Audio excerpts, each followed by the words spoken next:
ઉપરવાસમાં ભારે વરસાદને પગલે હિંમતનગરની હાથમતી ડેમની જળસપાટી વધતા એલર્ટ આપવામાં આવ્યું છે। ત્યારે હાથમતી ડેમ ઉપર યુવાનો રીલ્સ બનાવવાની ઘેલછામાં પોતાનો જીવ જોખમમાં મૂકી રહ્યા છે।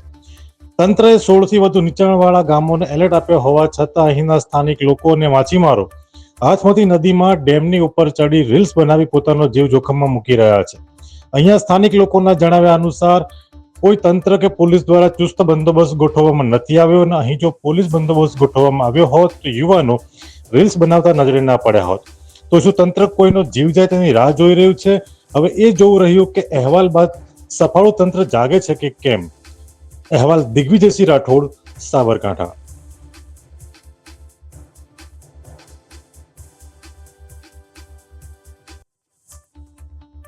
અમે તમને આપીશું પળેપળના સમાચાર। જો તમે અમારા નિર્ભય માર્ગ ન્યૂઝ ચેનલને સબસ્ક્રાઇબ કર્યું નથી તો અત્યારે જ નીચે આપેલા આઇકોન બટન પર ક્લિક કરીને સબસ્ક્રાઇબ કરો અને શેર કરવાનું ભૂલશો નહીં।